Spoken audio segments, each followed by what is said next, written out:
Hey, and welcome back to The Wild Ones. Thank you so much for being here. My name is Noah. This month we are chatting with Michael Emery. He hosts one of my favorite podcasts. It's called Slow Baja. If you haven't checked out Slow Baja, you're absolutely missing it. I'm sure we'll have a link somewhere for you to check out. Anyway, it's all about him and his old Land Cruiser that he drives up and down the Baja Peninsula, and all the interesting folks and interesting stories he comes across along the way. It's really, really great, and he has a really amazing sense of adventure, and I think you're really going to enjoy some of his stories. So anyway, let's get right to it. Michael Emery, Slow Baja. Check it out. We'll see you on the other side. All right. Michael Emery, Slow Baja. I'm here. In the house. Dude, this is so amazing. So glad you're here. Full disclosure, I'm a huge fan of your show. Have been for a while. My girlfriend and I have discovered a lot of really amazing places on your recommendation from your show, which we'll get to that later. First things what first. If I start crying right now? I mean, like, listen. My heart. Yeah, let's go, dude. Honestly, seriously. We dive into the deep things here. Okay. First things first. Coffee or beer?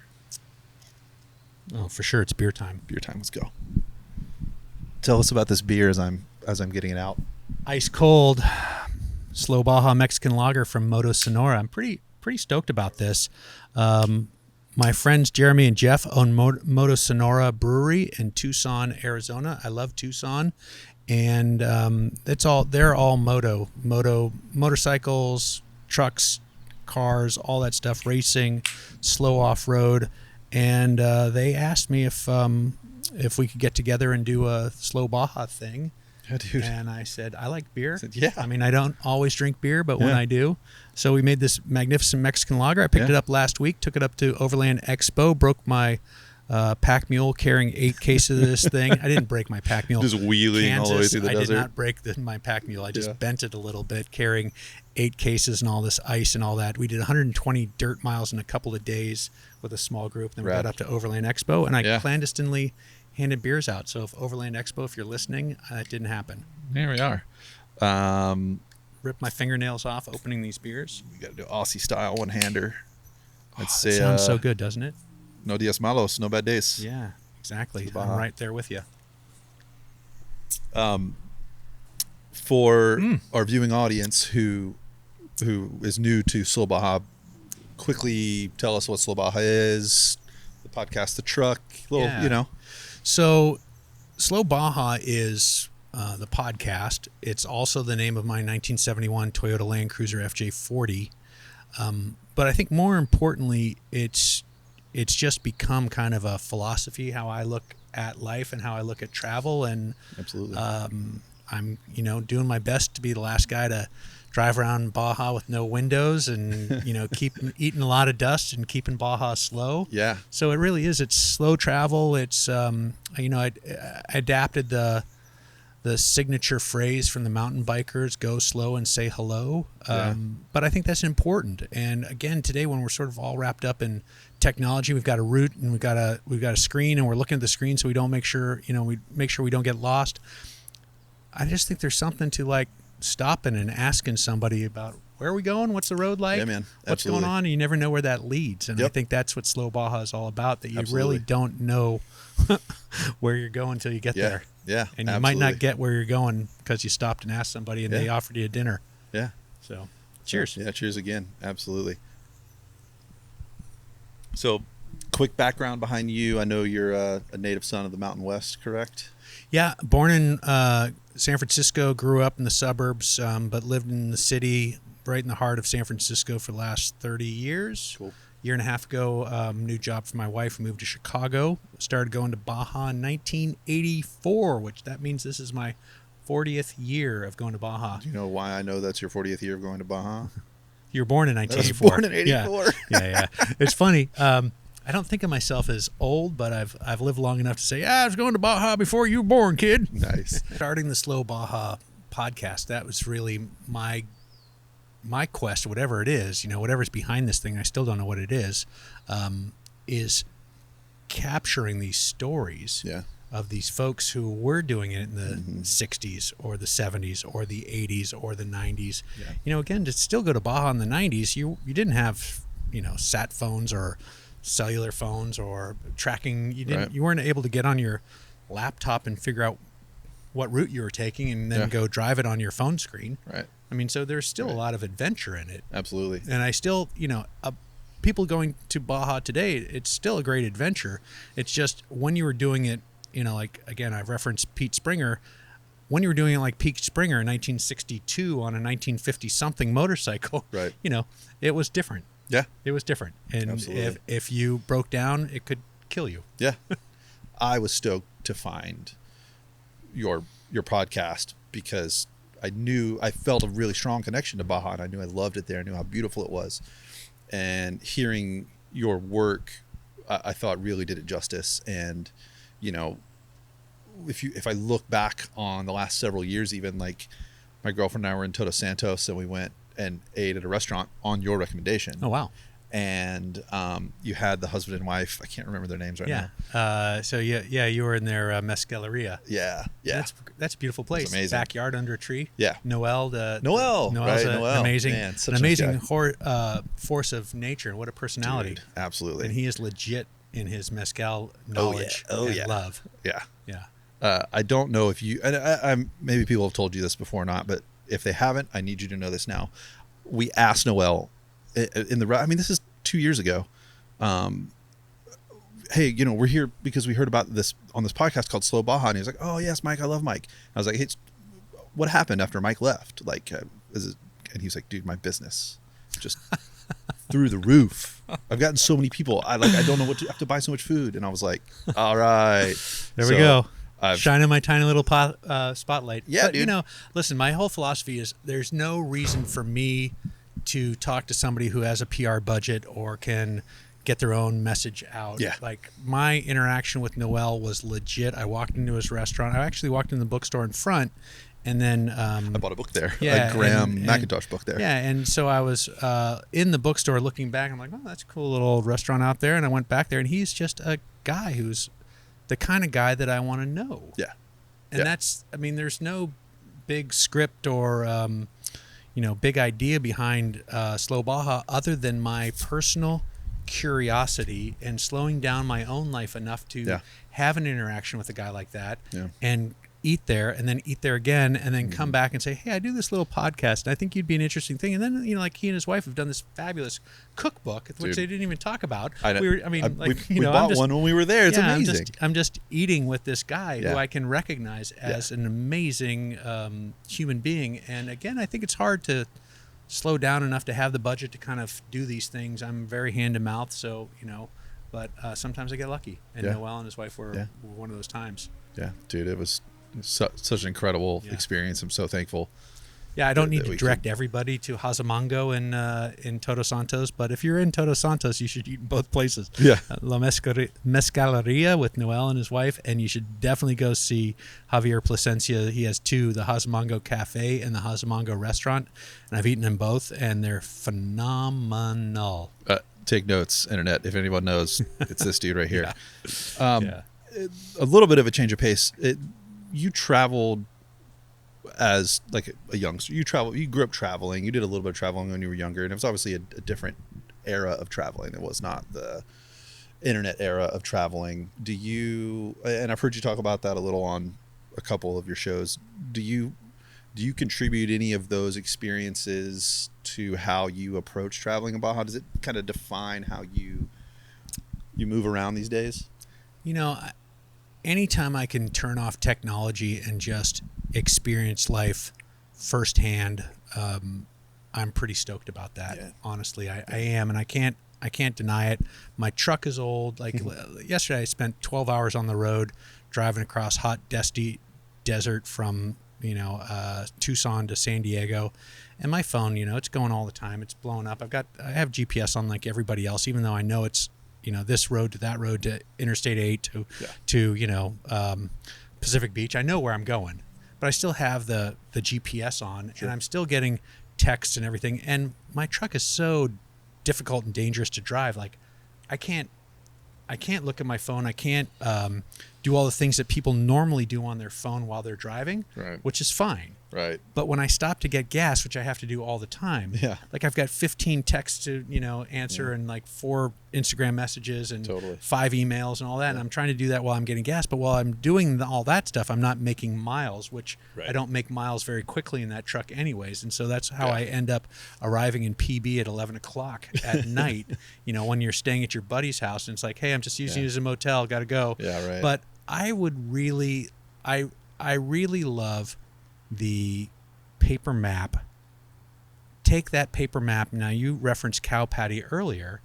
You couldn't go to San Felipe or go south of San Felipe without stopping in Coco's Corner in the old days. Right. And Coco, rest in peace, had local intel. So Coco, my buddy Ted, must have 20 hand-drawn maps from Coco to say, this is the road. You want to go here to here. Right. This is the road. Okay. And he would draw a hand-drawn map. And you'd have 2 beers while you're sitting there talking to him. Yeah. And that's just something that, again, in an age of the internet has all the answers, this is iOverlander, whatever, you've missed the opportunity to make a human connection. And without getting too philosophical, my reason for traveling is people. It's the people, whether you're in Africa or Europe or Baja or South Dakota for that matter. It's the people that I want to meet. And if you're looking at your screen all the time, you may not notice that something cool is happening next to you. I think we were talking about this earlier. Travel's the death of all prejudice. It's like hopefully the learning involved in traveling somewhere that's vastly different from how you grew up is very defining. Like if you are observant and sensitive and caring and like interacting with other people, there's no way it can't. That's kind of what I take away from my time down there anyway. I say hopefully, for sure, wherever you're traveling. Yeah, absolutely. Were you started going, and correct me if I'm wrong, you started going to Baja when you were in college because you did San Diego State. I went to San Diego State, and I needed. It's hilarious. Like, I went out to dinner with my cousin. I had an older cousin, 3 years older than me, who was at San Diego State, and I moved down in August before school started. Had to get an apartment. I didn't get a dorm, and my cousin came by one day and he said, "Hey, dude, let's go to Puerto Nuevo tonight for a lobster dinner." Yeah, I'm like, "Okay, pick you up at 5." So he had a little Toyota pickup truck, and the 3 of us were sitting across the bench seat in front. And did you know what to expect? I had no idea. No, I didn't know a damn thing. Like, it's literally. I had no idea. I love watching people. I love taking people down and watching that happen. Yeah, let's go to Baja. I'm like, okay. No fear, totally ignorant. And he pulls up in his truck. He's got all the knowledge in the world. He's 3 years ahead of me. Yeah. But I knew he was an idiot because he was my cousin, so I'd grown up with him, right? So we drive down there and we have this fantastic dinner. And, because we can order margaritas and drink them, he and I drank, a couple pitchers of margaritas. He brought his girlfriend who did not drink so that she could drive us home. And as we were driving home, we were sitting in the back of the truck looking up at the stars, and we got pulled over for riding in the back of the truck, which the police officer said was illegal in Mexico. So, convenient. Again, that's 1984, August of 84, long time ago when you were, as you said, you were born in 84. So my cousin paid a $10 bribe, and we went on our way. And interestingly, in those 40 years that have passed, I haven't paid a bribe in Baja. So that's all the stuff you hear, what you read about. The police are so corrupt, this, that. Right. Like literally since 1984, I have not paid a bribe. Yeah. And I didn't pay the one in 84. Right. And it was $10 way back then. Yeah, $10 way back then, right? So I want to talk about you and your vision for Slow Baja, because you saw something there and you enjoyed spending your time there, right? And so at what point did you go, I don't just enjoy being here, but I want to make this a part of my living in a certain way, Listen, that part of the vision for Slow Baja was preceded by 85 hours a week at a desk job. Now, it was a fun desk job at a fun company, but it was a rocket ship to the moon. Yeah. And when I exited that, and went on the Baja XL Rally a few weeks later. Were you leading that, or were you just? No, I was just a participant. And that's Gotcha. 102 130 vehicles from 25, 30 countries. Yeah. And I had driven in a car race previously, and I'm not a race car driver. I am a specialist in last place finishes. You and and me both. I will, be honest, the person who finishes last in a 2,000 mile long race gets to enjoy it the longest, and that's my story, and I'm sticking to it. Totally, dude. And so when I took on the Baja XL Rally and I had my old Land Cruiser, again, it's completely stock suspension, 30-inch tires that are 10 years old, a bench seat with lap belts and all that. So I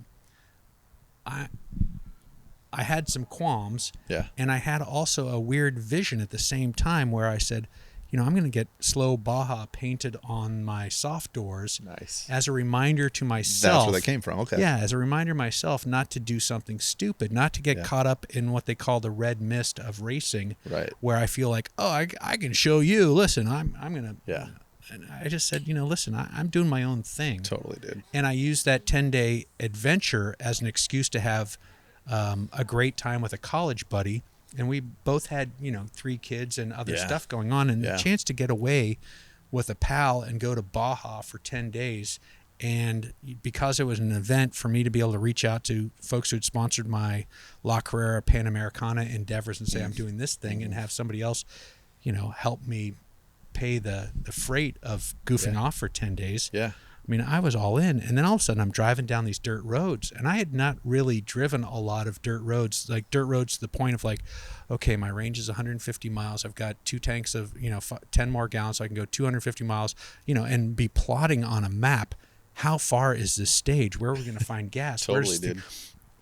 It exploded in my head, and I thought, I need to do a lot more of this. And it's in our back door. Yeah, it's the desolation on our doorstep is what I call it. Dude, absolutely. And again, the dirt roads were what captured my heart. Yeah. And I really thought, again, coming out of my 85 hours a week at Bring a Trailer before that, I just thought, how do I do more of this? And I didn't know how I was going to do more of this, but I was spending a lot of time in the car. My wife was commuting to LA Monday through Friday, working for Lucky Brand Jeans. I was living in San Francisco. Our kids were away in college. And so I'd come down, one weekend a month. She would stay there, and I would come down with the dogs, and we'd go see one of our kids in college. And so I was starting to listen to podcasts to pass all the time through I-5, Fresno, wherever I was driving through, like stretch, whatever that. What year was this, do you think? This was, again, not that long ago. It was just whatever, 2019 or something. Great. You know? So I'm just trying to figure out, like, podcasts exist. I listen to radio. Radio does not exist in Central California unless you want to listen to farm reports and, kind of angry talk radio. Talk radio I'm not into. Yeah. And so I was starting to look at podcasts and downloading. That's, I'm not technical. So downloading seemed to be a big deal to me.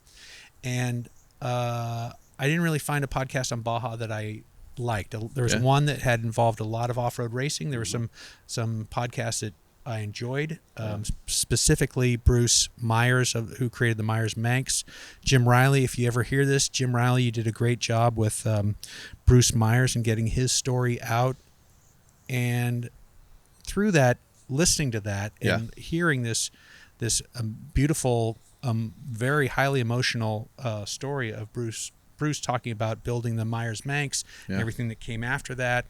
I reached out to Jim and said, just send him a message, through his website. Great job. Yeah. I just really enjoyed it. I was driving through, and then so that started a little messaging back and forth. He asked me, because he's seeing something that's coming from Slow Baja. He has to go check out Slow Baja.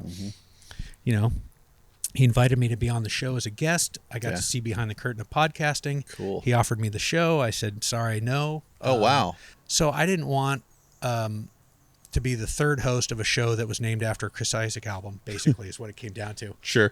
I'm not a smart guy, but, I thought, well, I don't know, maybe I'll do my own thing. And I already have Slow Baja painted on the side of the truck, and that just seemed to be like a natural thing. Like, I'll call it Slow Baja. Great. Again, no big plan, no venture capital money. It was just me kind of feeling it out in the dark. But I did 3 shows for Baja sessions, and they were very well received. Cool. And I said, okay, I'm off and running. Here we go. And I was only doing it to do something in between jobs I was looking for another job. Sure. COVID happened.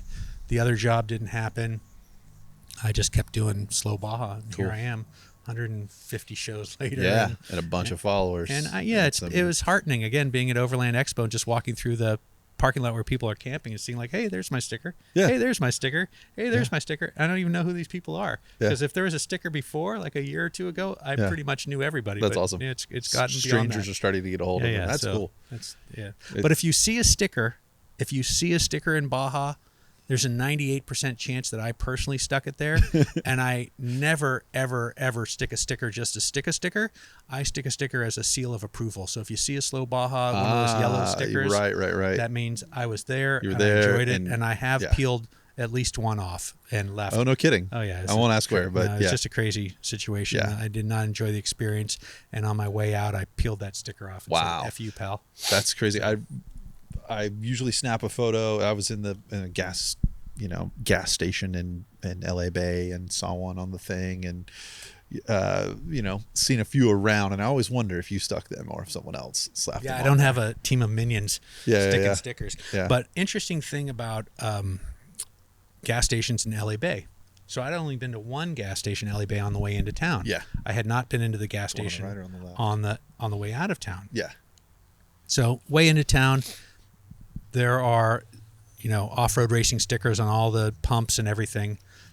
So that's a good measure of like lots of off-road racers have been there. That is not a measure or a seal of approval to see the window of some establishment full of stickers. It means a bunch of gringos ate there and they have stickers. Yeah, I'm going to tell you that, honestly. Yeah. Because on my way out of town, my last trip, there's another gas station, which I had never been to. And all these years, I had never been there. Yeah. So I stopped there. They've got machaca burritos that are excellent. Yeah. Like the gas station on the way into town has nothing. They don't even have a bathroom. I can't remember. And One it's of like, them wait is, a second. Yeah. If there are two gas stations in town, you don't know what you're missing. You better check them both out because the one on the way out of town is much better. Yeah, right. And like you wouldn't know. This place seems safe. Oh, I'm just getting gas. Right. So you go. Slow Baja says, go to the one on the way out of town. Look for the machaca burritos. And the telltale for machaca burritos and all these little shops, always have an eye out for the cheapest pink igloo cooler. Yes. Like if there's a plastic 100%. igloo cooler, Yeah. you don't know what's inside of it. There's probably not a sign on it, but open it up. It's going to either be fresh made tortillas or tamales or machaca burritos. And I literally live on machaca burritos. I don't carry a cooler. I don't carry any cooking gear. I don't have a jet boil, although if JetBoil wants to sponsor me, I'm all in. But I don't bring anything. I provision every day. As you shouldn't. Like what else? Eating. Like, that's the whole point, is stopping and eating and meeting the people who make it. And I mean, I'm not going to Seven Sisters and staying out there for a week to surf, where you need to have the stuff with you. I'm interfacing with civilization as it is in Baja on a daily basis. Yeah, absolutely. And so I typically buy 6 machaca burritos if they look good, and I'll eat 2. Well, they're so dry too. They pack well. They don't. I mean, which I think is why they like where machaca comes from. I could be wrong, but it was dried like beef. It's what travelers were eating 300 years ago. Dude, exactly. If you could afford to eat meat 300 years ago. Yeah, exactly. I mean, yeah. So if you were one of the Padres, you were eating machaca way back when. Yeah. But again, if the machaca is only okay and it's not excellent, and the next morning I happen into some machaca that's better, right? The machaca from the day before is getting fed to a stray dog, which there are always plenty of stray dogs in Baja, and so then you're making friends and doing good karmic work by feeding some skinny dog. Yeah, some pup. It kind of brings this like other thought that I have, and I talk about with people, is like traveler versus tourist, right? So like the tourist is going to go to the spot with the million off-road race team stickers on it. And I get it. A lot of off-road racers, like, they know their place. They're on an agenda. They're in a support role, so they need to stop somewhere they can count on, and that's great. I'm glad they found their place. As a traveler, I think we have a bit more freedom, and we get to not just go to that place and meet those people and give them some of our hard-earned money, but we get to go try the other gas station on the other side of town because we're spending a little more time in town. Yeah, I saw that on a family trip to Italy where, like, it's clear in the Cinque Terre that Rick Steves wrote about this place. Right. So then everybody wants to go to that place. And having lived in San Francisco and seen what the restaurant critic wrote about in my own neighborhood, North Beach, and seeing the lines that came from that, you'd be surprised the place next to that place is pretty damn good too. Right. And I don't know how to deal with that because I'm talking him to, one place at a time. And I'm also shining my tiny spotlight on Noel and his wife and their mezcaleria and Javier Plasencia, who's, Javier can take care of himself, but he is a damn fine fellow who's got some beautiful restaurants. Sure. And if you have the means to try his place, I, would strongly encourage you to do so, but he doesn't need Slow Baja. And I kind of wonder where my place is, because I would love to do a guidebook that says, hey, these are the places that I love, but you should also go to the place next door to the place that I love, because that place is probably pretty good too. I think that's a great perspective. Do the thing. I like these places. I also like the other places I haven't been yet. And that's the thing that, again, I'm always game to go to the place that I was previously. Say hey to your friends. But, I was on a trip recently and stopped at a restaurant. I just really needed to use the bathroom. So, and I was, again, I don't have a cooler. I was dusty and dry. And I was coming into Loreto, and we were 15, 18 miles north of Loreto. And I saw a palapa, and I pulled off, and I was guiding, a couple other vehicles, and they pulled off behind me and said, "Is this a good restaurant?" I'm like, "Well, I've never been here before." And it was a moment of like, you've never been here before? Yeah. What if it's not a good restaurant? Yeah. And it's like, well, then you learn something. I know. Yeah. But it was an amazing restaurant. Totally. And the woman with the gold teeth who was running the restaurant, her family came through, and her husband or uncle or cousin who's, 50 yards away at the house next door is kind of bumping some music. Yeah. And it was fabulous. Yeah. And I think that's the thing that you have to realize, all the tacos are good, some are better. That's exactly. it. Yeah. All the machaca is edible. Yeah. And some of it's excellent. Stop being worried about finding the penultimate at every place you stop. Because, and again, yes, I want to find the best machaca. I enjoy that. But also, Abuela back there is working really hard, and she's got some cool, I want to say hello to her. I want to build that. Yeah. And I think my take too is in just doing what I'm doing, I'm really now trying to just sprinkle money up and down the peninsula and meet people and put another little thing in my notebook that says, oh, that place that's 15 or 18 miles north of Loreto. Yeah. Wow. Next time I'm stopping there again. Yeah. And, one of my favorite places is Oscar in San Ignacio. So Oscar has on the turn, if you get gas and you're going to turn right and go down into San Ignacio, beautiful little oasis. Mm-hmm. Oscar is on, 100 yards down the hill when you make the first right. Oscar is a little palapa under a tree with a surfboard sign that says Mango Loco. I don't even know the name of his place, but it says Mango Loco, which is an advertisement for one of the things he makes. I've never had a Mango Loco in my life. Let's go. But somebody tipped me off. And, they said it's the best michelada I've ever had. So I need to try that. I like micheladas. Yeah. And I think until proven wrong, Oscar makes the best michelada in Baja. Right. And Oscar also lives so close to the bone that when I brought 14 people in from my Slow Baja safari class, and he's making $4 a michelada, he cried. Wow. And he doesn't actually have any beer there. He has to run next door to the mini mart to get beer. He can't afford to keep stock. He can't afford to keep stock. Totally. And so on my last trip, I said, "Hey, Oscar, we want to come in." I went to see him in the evening. I said, "We want to come in. What time do you open?" He says, "Oh, I sleep right here, so knock on my door. What time do you want to come?" And he meant it. What time do you want to come? You want to come at 6? I'll wake up and make you micheladas. Maybe 10 o'clock in the morning. And I said, "Will the shop be open at 10? He's like, I don't know. Yeah. So I gave him 500 pesos to go get beer to create a stockpile for, 12 people for the next day. Yeah. And, so we saw him the next morning at 10, and he's making the micheladas, and he's 17 ingredients, and he's just so stoked that, he's pouring 12 micheladas first thing in the morning. It's like, it's the best day of his life. Totally. And after, we all settle up, and I sit down with him, and he says, "Do I need to give you the 500 pesos back?" I said, no, it's a tip. No, it's good. He's like, and he just looks with this look of are you effing kidding me? Yeah, dude. What kind of dumbass are you? You gave me extra 500. But it's for real. Yeah, absolutely. And the person who had tipped me off to Oscar makes the best michelada in Baja said also Oscar is sick, and he may not be around for that much longer. And again, I just want to, spend every minute I can being with this guy Yeah. who it brings tears to his eyes to put 18 ingredients into a styrofoam cup, pour a beer in there, and be so stoked that, you know, his friend Slow Baja brought in 14 people or 12 people. Is that how, you know, there's a lot of people who define adventure as like going to the extremes, or like, you know, like I have surfer friends, I have climber friends, and they're always trying to find the biggest and greatest, and that's great for them. I love that for them. I define adventure a little more as experiences, and I feel like maybe you kind of come from that same like train of thought. Like, how do you involve people in your definition of adventure and like relationship more than the places you're going, or, you know, like what does the definition of adventure look like to you? It's interesting. I see myself as like a lesser educated, poor writing version of George Plimpton. So that's maybe a reference that's too old for a lot of people.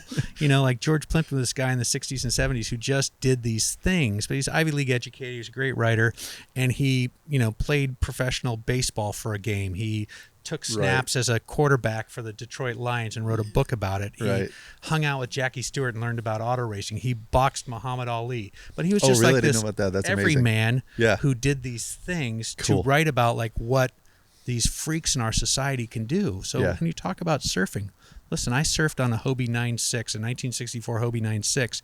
If I was on a 3-foot wave and could make a bottom turn without falling, I was so stoked. Great day. You can't believe it. Totally, like, dude. I'm right there with you. And again, when I turned 40 and said I'm going to race the La Carrera Pan Americana, I had never done a track day. Like, I mean, listen, I'm towing a car 2,000 miles and then racing 2,000 miles back on the most high-speed, dangerous vintage car race in the world. Right. Like, let's effing go. Yeah. But it's like, again, if I can do it, you can do it. Sure. And that's the approach that I take to Slow Baja. If I can go to Baja in my 50-year-old truck that I don't know how to fix and interact with people whose language I only speak 30% of, and, you know, breathe dust like anybody else because I don't even have windows on my truck. Like, you can do it. Absolutely. And you should, if you're inclined, do it. I mean, it's again, I don't think of what I'm doing as macho or interesting or anything like that. And I always say in my Slow Baja trips, it's 97% two-wheel drive. We don't do anything macho. I don't want anybody standing out of the truck going like, "Oh, turn here, do this." Okay. We're not flying the drone and saying, "We're pulling up to the beach to stop. It's really dangerous, so we're going to fly the drone." I mean, it's like, listen,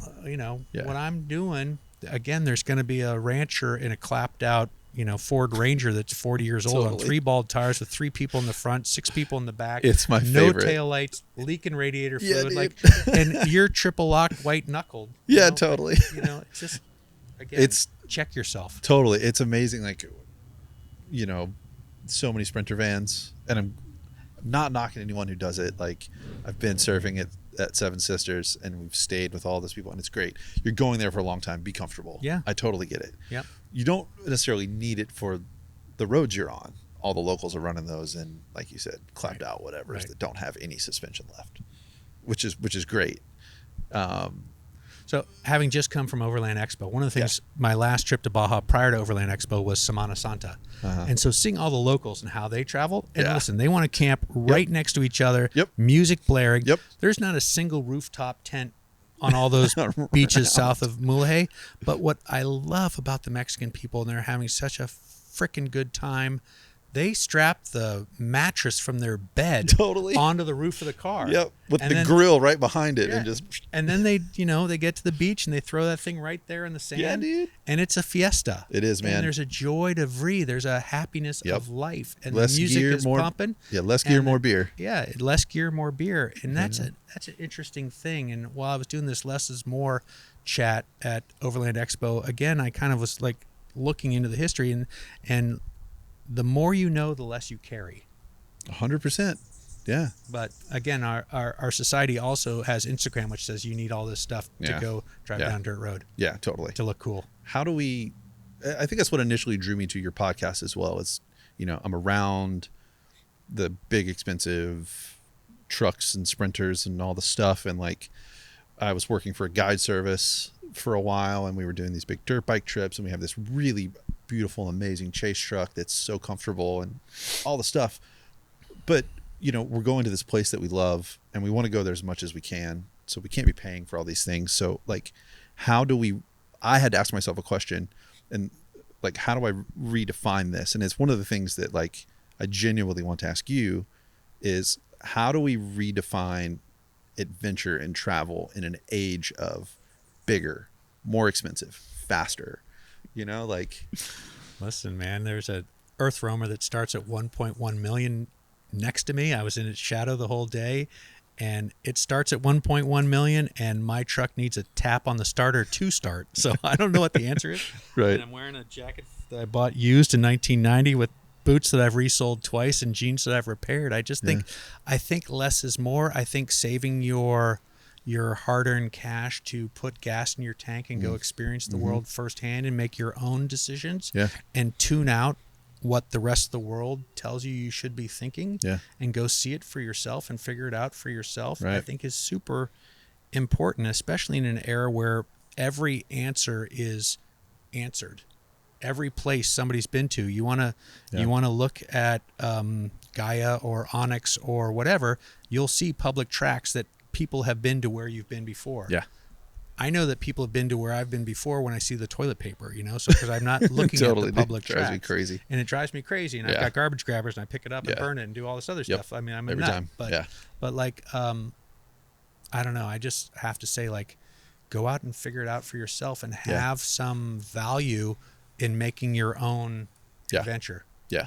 You're going to end up in more situations where you're getting to build the relationship with people you meet and people you cross paths with when you're running a little lighter and you're running a little slower. What was on the wall at Mama Espinosa's? Yeah, bad roads bring good people. And I also think that the GPS should give way to the HPS, the human positioning system, is so important. Like, don't be afraid. Interact with somebody. Totally. You know, and we just, like, you know, just again, asking directions. And I don't speak Spanish fluently, and I'm, you know, again, I have 40 years of experience going to this place, but I'm not an expert by any means. My amateur status is, you know, ensconced for the rest of my life. I don't know crap about what the hell I'm doing, you know, seriously. It's okay, but I keep doing it. And it's feeding my soul to keep doing it and to bounce down this dirt road and to look at a paper map and say, well, I think I'm on the right road to San Juanico, and I'll know in 10 miles when I get to El Datil. Right. But if I'm on the wrong road, I won't get to El Datil, and then I'll know that I'm on the wrong road. But it'll have 10 miles of unease, which is, you know, however many minutes at 30 miles an hour. Yeah. Is this the road to San Juanico? Like, we were in January, I was trying to get to a spot in Seven Sisters, and we were in a wash. We'd gotten some tips on which road was better than others. No cell phone service, but it's the most in the moment you're going to be. And we're robbed of that a lot in Western culture and in the U.S. because we are very busy. So to be in those precious, and I consider them precious moments of disconnection. We don't have anything distracting us around us. If you're feeling uneasy, you're feeling uneasy, and, like, just embrace it. It's going to be part of the fun. It's going to be part of the adventure. Yeah. You know? And I think that maybe it is going to be harder and harder and harder to get away from cell phones, what have you. I mean, it used to be in the San Francisco area where I lived, if you went to Stinson Beach or if you went to Bolinas, not that far north of San Francisco, there wasn't cell signal. Or Point Reyes, there wasn't cell signal. Yeah. And it was a beautiful way. My wife and I, when we were first married or dating, we would go away to Inverness for the weekend and no cell service. Totally. So, I mean, again, we weren't scrolling on our phones in those days, but nobody could get you. Totally. And part of being in Baja was that, and I'm still doing it, I mean, it kills my wife now that I'm away and she, you know, can't find me on Find Friends. Like, why are you turning off Find Friends? Well, I'm not turning off Find Friends. There's no freaking signal service here. You know, and so I haven't upgraded to the Garmin where I can text and all that. It's coming. I don't have Starlink. That's probably going to hurt me one day, and I'm going to have to get it. But I was in a wash south of Cabo Pulmo on my last trip, and the Starlink satellite, you know, rocket went up. Yeah, it was amazing. Yeah. Whoa. But, you know, listen, I'm not trying to make a living. Well, I would like to make a living, but I'm not trying to make a living working remotely in Baja. Right. That I have to have Starlink so that I 100%. can do my job. If someone needs it and they do it, like Drew Martin, for instance, mutual friend, he has a Starlink because they spend months down there in Portocitos, and he's editing, and he has it. They also do a good job of turning it off. That's why I love hanging out. That's the hardest thing. Yeah, that is the hardest thing, to have it and to turn it off. Yeah, I love it. That generator goes off. Yeah, you know, if the sun's up, the generator's off is kind of the motto, and it just, you're totally there. I used to work for this guide service, Wilderness Collective, and we had a Pelican case at the beginning of the trip. Pelican case went open. Every guest had a cell phone that went in the case. You didn't see it for 4 days. Yeah, it's awesome. You know, total digital detox. And it was cool because the dudes would like get off their bike and like do the pocket tap. Oh yeah, I don't have it. You know, and you watch relationships like first night around the fire because they've been pulling each other out of the mud all day. Right. You know, they've all got dirt in their teeth. Just those relationships were just like right there, blow up. And I think my trips, basically your phone, your smartphone becomes a camera. Yeah. And so I start the trips at Rancho La Bayota, and I love Raul. He's got 2,800 acres. Great episode, by the way. I love that one. And again, he's just such a beautiful ambassador to the country that he is so proud of. Yeah. And the beautiful thing about being at his ranch, the stars are right there. It's 2,800 acres. It's only 45 minutes south of the border, but he has Starlink, but he doesn't turn it on. Yeah, my guy. Or you need the password or whatever. Yeah. So your phone is not taking your attention the way our phones, and I'm so guilty of it.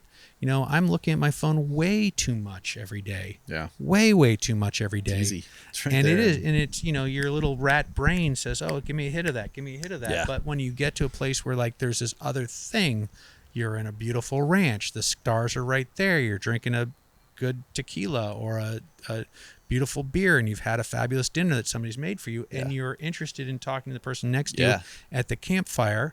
Man, there's, you know, some magic in that. Dude, it is. It's epic. That's the hit that I keep chasing. Yeah. You know what I mean? You and Like me both. I look back on it and I ask myself all the time, like I just had to put new tires on my truck, and I was okay spending the money. It was very expensive, but I was okay. I was like, this gets me back to Baja. Yeah, it's that's okay. right. You know, It's $2,000 well spent. yeah, exactly. Not that I know how much tires cost. I'm pretty dang close. What do you think Baja is going to look like in 10 years? Like, we're in this really interesting time period right now where things are growing and changing rapidly. Yeah. And I think the interesting thing is, you know, I've talked a little bit about this recently. The economy in Baja is so good. You know, people are not leaving Baja to go work in the States. The local people, they can make a nice living. They can have a beautiful quality of life. 2001, we lived in Mexico and in Zacatecas, and you'd see all these folks who are working in LA come home for Christmas, and they would be showing off their big trucks and all of their toys that they're bringing their families and all that. It was a rite of passage. You had to go to the United States. interesting.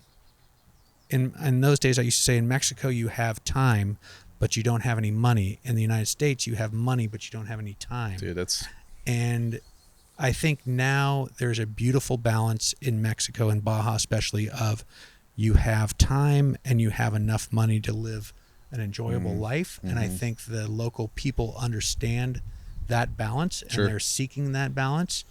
And so you say 10 years from now, like again, 10 years ago or 20 years ago, you'd go to Ensenada and there was no wine region. Now there are 200 wineries, or 300 wineries, or something. You would go to Los Barriles or Las Ventanas or San Jose del Cabo, and they were small villages with some hardy expats who had built some smallish place, and now it's chock full of big houses, small houses, expats everywhere. 2001, I thought it was over in Todos Santos. There are too many gringos paying dollars, all that stuff. Everybody's speaking English. I should have bought every available piece of property. I know, right? And next door in Pescadero if I were a smart guy. Totally. Because there are even more people now. And so it's I think that will grow. I don't know what will happen with the Mexican government, if crime will get better or crime will get worse, Americans will feel safer or less safe or whatever. But I can tell you, I sincerely believe in, the prices are going to get more expensive. I recently spent $90 in a really dumpy hotel room in Mulegé after stopping at Serenidad, where I've stayed plenty of times. Yeah. First in 1986, I stayed there, and they wanted $220 when there's not a single car in the parking lot on a Monday night. And I was like, wow. And so you literally can stay. And I stayed in a great hotel in Tucson for $90 at the McCoy with a free breakfast and, come and have a drink and, a gym and laundry and a pool for $93. Sure. That is exponentially a better value than any place I'm staying in Baja right now, because the economy is very good in Baja right now. Right. And so I think 10 years from now, I'm guessing, I don't know, but I'm guessing the economy will be as strong or stronger, and things will be more expensive, and some dirt roads will get more paved, and there will be more wineries. And, so I'm itching to see every dirt road I can for the next 10 years and drink as many micheladas to see if Oscar really is the best. And kind of map the best machaca, have machaca madness. The Slow Baja machaca map. I'm in. Yeah. So I don't know. But I'll pay for a subscription. I'm just trying to keep doing it before it appears. Listen, when I flew into San Diego last week, many people coming in from Chicago were here to come on a Disney cruise. I do not want Baja to become a Disney cruise. Like, I'm not saying anything against Disney. I'm not saying anything that people are so stoked to go on a Disney cruise. I still want to be able to figure things out, having a little bit of dirt, dust, and adventure when I go to Baja. Absolutely. So one of the things that's super exciting to me is nobody in the 80s wanted to go to Tijuana for a culinary experience. People want to go to Tijuana to get smashed and buy a surfing monkey ceramic bank. Like, that was it. How cheaply can we get smashed? Let's buy a souvenir. Right. I mean, Tijuana has an amazing culinary thing going on. It happened because it got so dangerous there that perceived dangerous or real dangerous. I don't claim to be smart enough to know that gringos stopped going. So the locals stopped catering to gringos and started doing something much more interesting. And I find that that's amazing. And like what's happening in Ensenada from a culinary standpoint is astonishing. Dude, it absolutely is. And when I'm sitting in Ensenada eating a $12 machaca and eggs, and I look around the restaurant and it's all locals, that's a very strong economy that they're eating. At a place that I think is, whoa, that's kind of expensive. I wish I was eating a $4 taco breakfast instead. Whatever. So I'm guessing that 10 years from now, the economy will be even stronger. Food will be even better. There will be even more development, and I will still be the last guy driving around in a 60-year-old truck with no windows, because people will have their windows up, their air conditioning on, Spotify playing, looking at an iPhone just like everywhere else in the world. Yeah, it'll be just me and you, just as slow as we can go. Hey, remember when we used to go to Baja? Hey, like the old timer. I'm telling you, and I'm glad we started on that note. I totally forgot about that story. I think everyone needs to remember that the glory days of Baja are the ones you're in right now. Like live like that is your moment. Like live like that's the only time you're gonna get to go. I started going to Baja in '84, very poorly, and I freely admit that. San Felipe, what have you, but there's a beauty if it appeals to you. And I do say, ask your doctor if Baja's right for you, because you can be at a fantastic resort where you're spending a lot of money to be there, and you look next to it and there's rebar coming out of construction and, some debris and some other stuff. So it is not right for everyone. It's very right for me. And I feel very blessed that, I've had nothing but fabulous experiences there. Never felt threatened, never felt scared. Never had car problems. I mean, I don't travel with traction boards or high lift jack or whatever. I don't know if on my next trip, because I'm sitting here talking about it right now, for sure my next trip I'm going to have a flat tire, and I'm not even going to be able to jack my truck up. So I'm going to have a local who's going to come help me. And then you get to meet somebody new, and it's whatever. Great. The adventure starts when you break down, is what Kurt Leduc always said. Yeah, it's not an adventure till something goes wrong. I know everyone has fun in Baja for the most part. I do think the mild, not wild folks like us have the most fun. Listen, I'm all in on keep Baja slow. Yeah, I am all in on that. Absolutely. And I think the risk factors for me are still a traffic accident, being overserved, stepping into a poorly constructed or a something that's washed away or whatever. and a stingray staying on Totally. the, on the Sea Cortez side. Absolutely. By not shuffling my feet, because I've got a Tecate in my hand and it's so beautiful that I forget. Beautiful, you're just in the and moment. then you get whacked. Yep, totally. I think those are really my 3 risk factors. Personally, that's, again, Yeah. your mileage may vary, but that's, Totally. That's what I worry about, and I'm honest about that. Can we end this podcast with a rapid fire? Sure. I spent a couple days after I just said, keeping Baja slow. Keeping Baja slow. Go. The lightning round. I'm ready. This is an idea that I had. Yeah. I'm going to sit up straight. I had this idea over a few beers the other night. All right. First question, obviously, coffee or beer? Ooh, well, I mean, I do love both. Yeah. And I'll be free and honest about that. All right. Yeah. Not at this time of day, but right. Beer is definitely this time of day. They have their place. Tool of the toolbox. Listen, I Leatherman is my first reach. So if I can't fix it on a Leatherman, then I have a tool roll, and then I have a old surplus pouch full of things. I don't know how to fix much, so my skills are, I'm gonna basically, the tool for me is offering you a tequila shot to fix my thing, or a cold beer. We're gonna be good friends. Yeah. Huevos a la Mexicana or rancheros?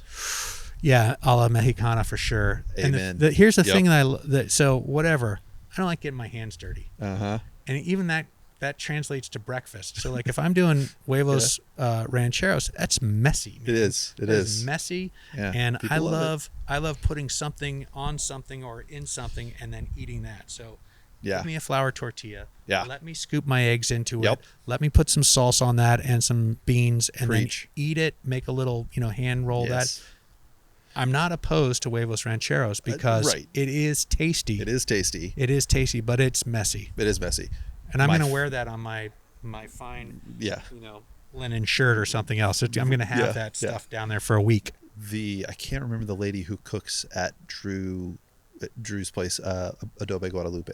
Yeah. But her huevos mexicanos changed my life. Oh, good. If word gets back, I need to go. My life. I need to go. Yeah. No, well, I think I initially heard about Adobe Guadalupe from on your show. So you're talking about Adobe Guadalupe. I thought you were making a reference to Drew and Puertecitos. Oh no, or True Miller. Yeah, True Drew. Yeah. 2 friends. Listen, the greatest thing about True Miller and Adobe Guadalupe is the breakfast in her community kitchen. It's amazing. And those ladies, when they are making the salsa right there, and they're wondering why I'm standing on a chair filming that, because salsa comes out of a jar where I live. Yeah, it doesn't come out of hand roasting those peppers. And you get to eat with all these other people, and you're meeting everybody who's there, and it's only I think 6 rooms, so you're going to meet some interesting folks. And True's a trip, anyways. Yeah, but I love the breakfast. The dinner in her dining room is a little fancy, and I'm trying to I'd much rather drink tequila now than wine. Yeah. And so I'm not going to say, True, if you have me back, I'm going to sit next to you and I'm going to enjoy the wine and the fancy dinner in your house, but the breakfast I really love. Breakfast love and the food truck. Yeah. Oh, the food truck. Yeah. Leda. I'm telling you, dude, you've pivoted how we visit Leda is I need to do a food tour with Leda. That never materialized. We had some people interested and I never followed through on that, but Leda on whatever restaurateurs have their off day, Mondays or Tuesdays, we need to do a little Ensenada walk and eat because she's legit. Yeah. Speaking of Ensenada, favorite taco in Ensenada?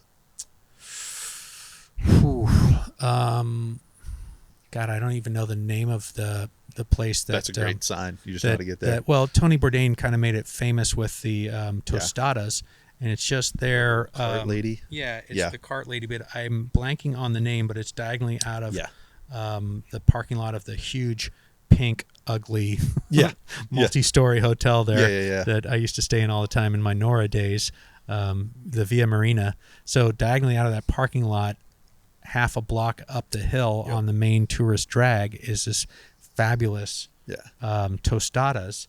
And she's great. Yeah, and she because of Tony Bourdain, she was able to open a restaurant across the street. But going to the cart, I think, is still a beautiful thing. And more than anything else, when I'm ordering tacos or when I'm ordering tostadas or whatever, I use my poor Spanish to create a bond and trust with the person who is making these things all day long to say, give me 2, your pick. Your favorite. Your pick. Yeah, your pick. Your pick, because I'm going to get to eat something that I don't normally eat. Favorita?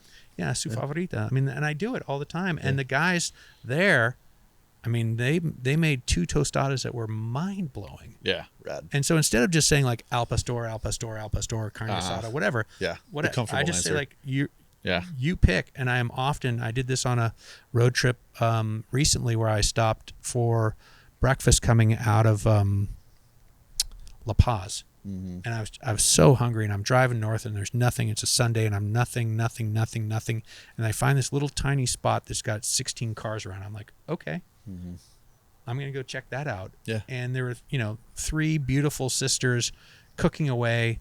I love the women. I'm just going to say I love the women who cook in Mexico. They're all little chubby. They've got chubby arms.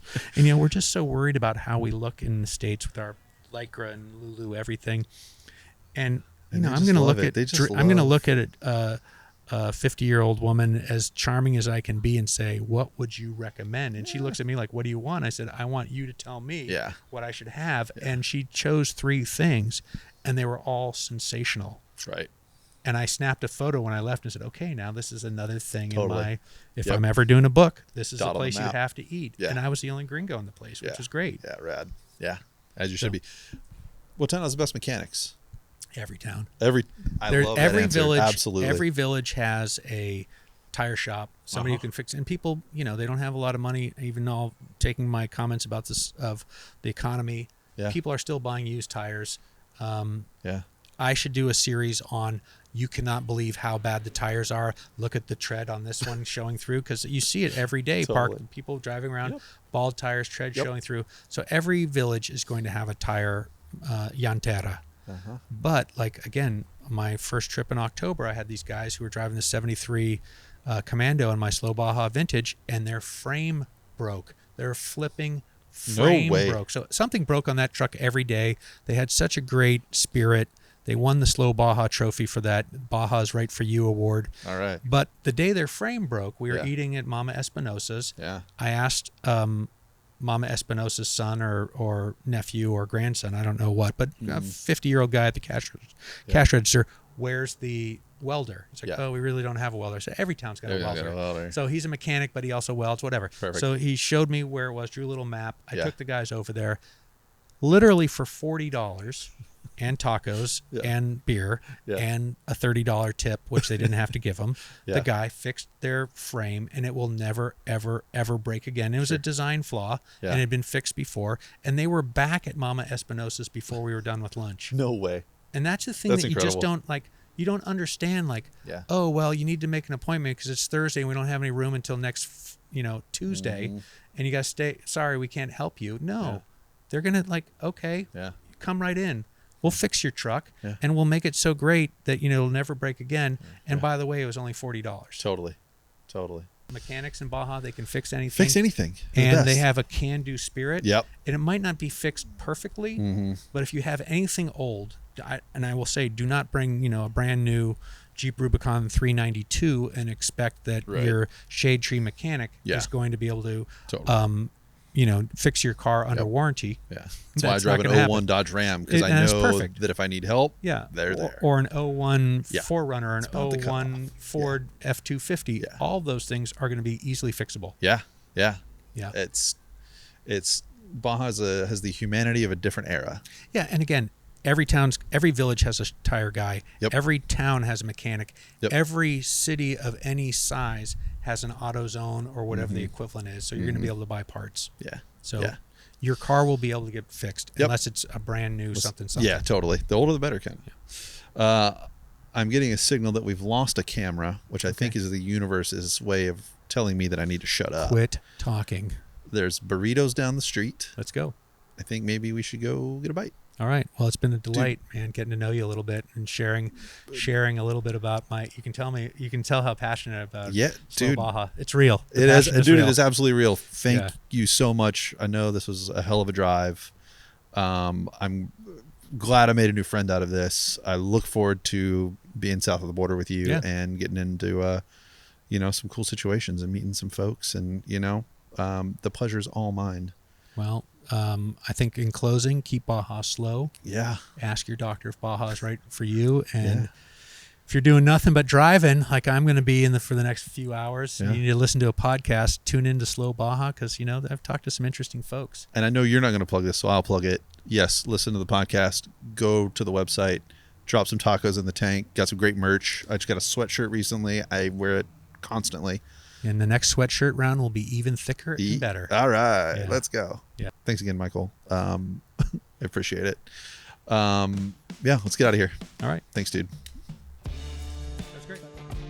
Yeah, I couldn't agree more with Michael's perspective on travel. It's all about the people, and it's all about meeting new folks and getting to know them and getting to hear their stories and experiencing life like they live it. And I really respect his just do it attitude. You don't need a bunch of stuff. You just need to go and just get out there. It'll all fall in line as it needs to. And I really respect that. So anyway, if you're not listening to Slow Baja yet, you absolutely should be. Get it wherever you get your podcasts. If you can, swing by slowbaja.com, grab some merch, drop a taco in the tank. It goes a long way in helping Michael keep the podcast running and keep his adventure service running. And if you are asking yourself, is Baja right for me? I say yes. You should check out his adventures. He does, I think, 3 or 4 a year. He goes to some really fantastic spots. I highly recommend you diving in. You're going to get to see Baja through the filter of someone who's been spending years down there, and that's such a special way to see that place. So anyway, I can't say enough good stuff about Michael and Slow Baja. Just dive in, get there.